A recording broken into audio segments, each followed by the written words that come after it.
Halo pemirsa GPR TV dari Sabang sampai Merauke, dari Miangas hingga Pulau Rote. Bertemu lagi bersama saya Bilki Sabila dalam program Kominfo Newsroom. Halo pemirsa GPR TV dari Sabang sampai Merauke.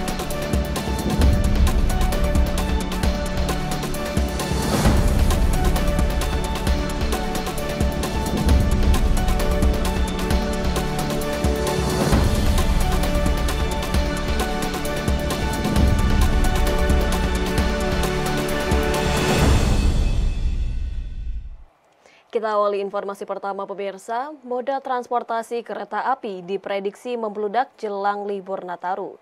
Staf ahli bidang logistik dan multimoda Kementerian Perhubungan menyebut lonjakan penumpang jelang Nataru naik hingga 127%. Mengantisipasi hal tersebut, Kemenhub telah menambah gerbong dan juga menyiagakan layanan operasional di 9 daerah operasi. Staf ahli bidang logistik dan multimoda Kementerian Perhubungan Robi Kurniawan menyebutkan, Kemenhub memprediksi pada libur Nataru jumlah penumpang terbanyak terjadi pada moda transportasi kereta api, yakni naik hingga 127%.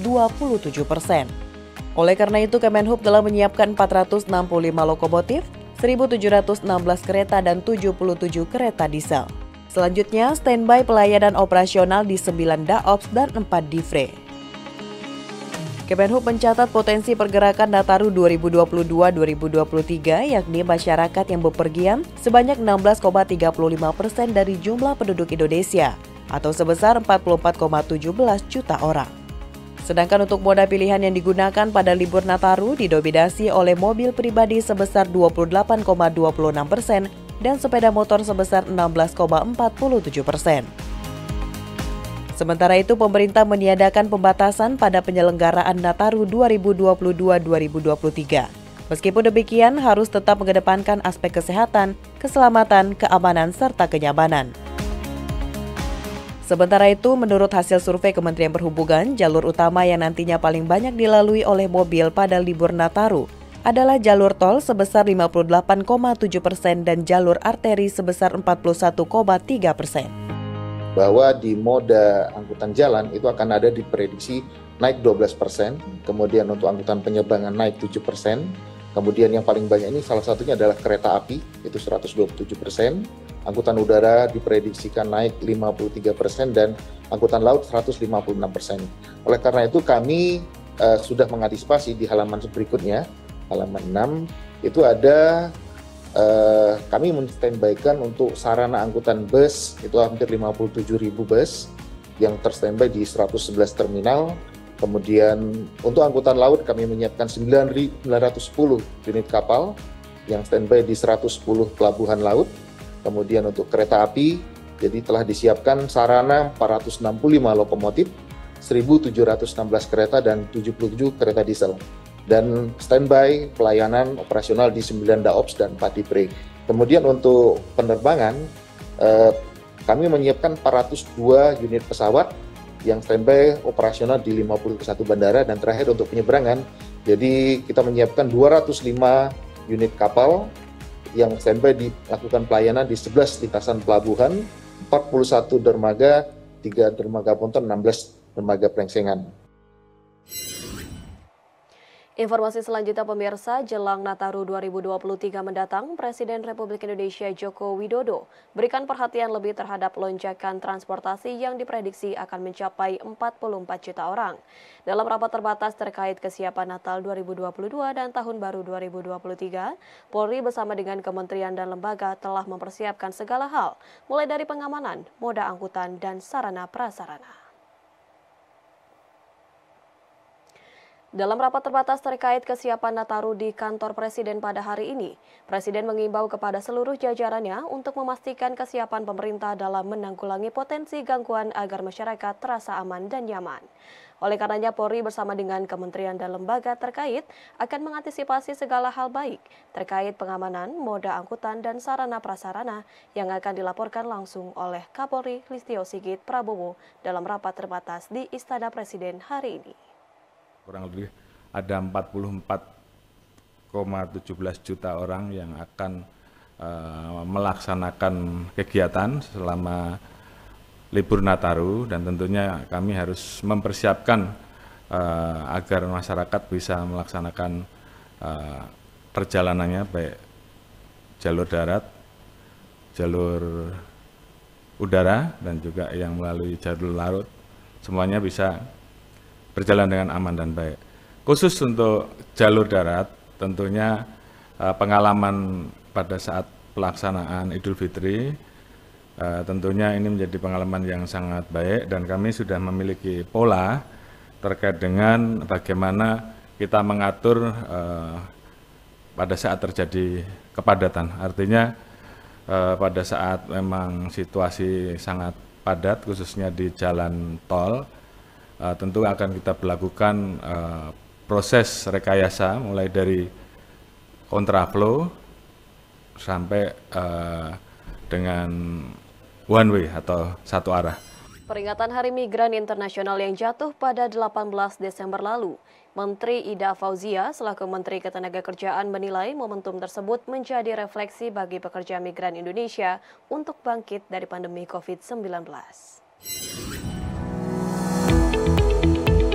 Menteri Ketenagakerjaan Ida Fauzia menyatakan Hari Migran Internasional yang jatuh pada tanggal 18 Desember kemarin merupakan momentum bagi pekerja migran Indonesia atau PMI untuk bangkit dari pandemi COVID-19.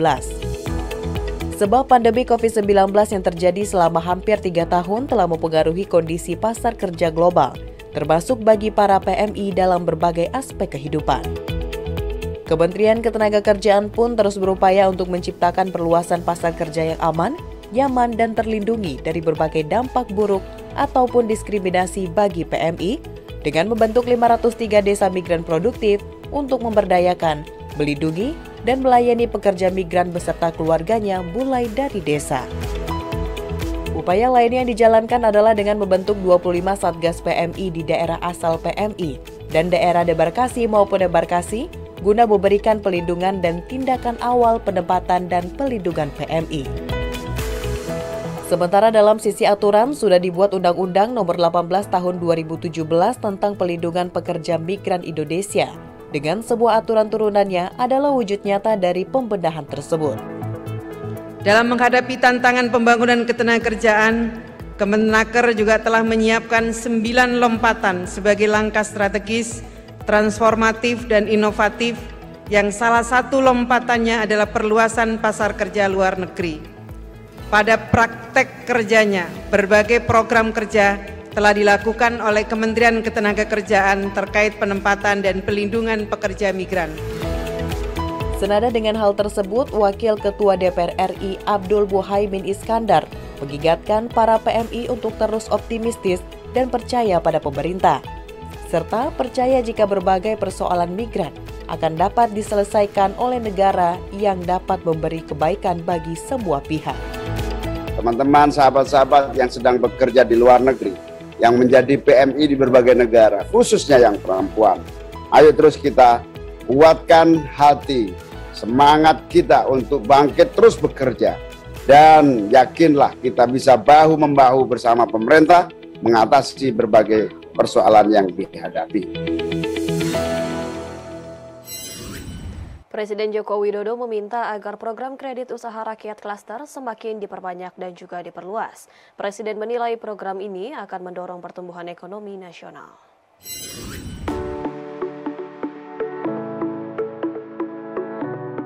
Presiden Republik Indonesia Joko Widodo menginstruksikan kepada jajarannya untuk memperluas jejaring kredit usaha rakyat klaster tahun 2023 guna meningkatkan daya saing UMKM. Hal tersebut disampaikan Presiden pada acara penyerahan kredit usaha rakyat klaster dan penyaluran dana melalui Lembaga Pengelola Dana Bergulir Koperasi dan Usaha Mikro Kecil dan Menengah di Istana Negara, Jakarta. Presiden menyebutkan program KUR klaster ini sangat tepat dan sudah memperlihatkan perkembangan. Oleh karena itu, Presiden berharap KUR klaster dapat diperluas lagi seperti pada sektor peternakan dan perikanan agar mampu meningkatkan produktivitas pangan. Hingga saat ini total KUR klaster yang sudah tersalurkan mencapai 1.300 triliun rupiah. Menteri Koperasi dan Usaha Menengah Teten Mas Duki menyebutkan dalam 7 tahun terakhir KUR terus mengalami pertumbuhan dan mampu menopang pembiayaan UMKM. Hingga hari ini KUR klaster baru terrealisasi sebesar 4,8 triliun rupiah kepada 1,39 juta debitur. Teten menambahkan tahun 2023 KUR klaster akan ditingkatkan menjadi 460 triliun rupiah dari yang sebelumnya 373 triliun rupiah. Saya kira model-model KUR klaster ini kalau diperbanyak bisa nanti masuk ke peternak, baik yang daging maupun yang petelur, bisa masuk ke nelayan yang berkaitan mungkin dengan tambak. Kelompok-kelompok seperti ini, klaster-klaster seperti ini yang memang harus diperbanyak. Dan saya meminta kepada bank bahwa angka yang saya sampaikan beberapa tahun yang lalu, 30% untuk yang UKM itu betul-betul bisa terus ditingkatkan. Badan Pusat Statistik menunjukkan indeks kepuasan jamaah haji Indonesia tahun 2022 mencapai 90,4%. Angka tersebut merupakan capaian tertinggi sejak pelaksanaan survei pertama pada tahun 2010.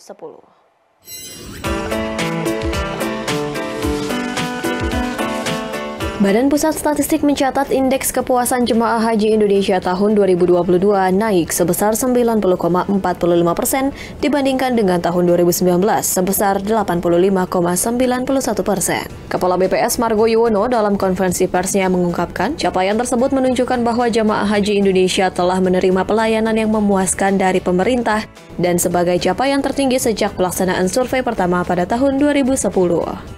Margo menjelaskan terdapat perbedaan mendasar yang mempengaruhi persepsi jamaah haji pada tahun ini dengan tahun-tahun sebelumnya, yakni pertama terkait dengan jumlah jamaah haji yang jauh dari nominal sebelum pandemi, dan kedua karakteristik jamaah dengan usia yang jauh lebih muda. Lebih lanjut, Margo juga mengapresiasi peran pemerintah untuk terus memberikan pelayanan yang terbaik dan berharap kedepannya pemerintah dapat memitigasi segala risiko serta meningkatkan peraturan bagi calon jamaah haji di Indonesia. Dengan melihat berbagai karakteristik daripada jemaah haji tahun 2022, setelah dilakukan penghitungan oleh tim, maka indeks kepuasan jemaah haji Indonesia atau IKJHI tadi tahun 2022 itu mencapai 90,45 atau mengalami kenaikan sebesar 4,54 poin jika dibandingkan dengan indeks tahun 2019 yang sebesar 85,91. Dengan capaian ini, jemaah haji Indonesia telah menerima semua pelayanan yang diberikan oleh pemerintah secara sangat memuaskan. Sejak pertama kali dilakukan pada tahun 2010, angka indeks ini cenderung meningkat walaupun sempat fluktuatif, ya, naik dan turun pada beberapa tahun pertama sejak pengukuran indeks di tahun 2010, ya. Pemirsa, usai jeda kami akan kembali dengan informasi lainnya. Tetaplah bersama kami dalam Kominfo Newsroom.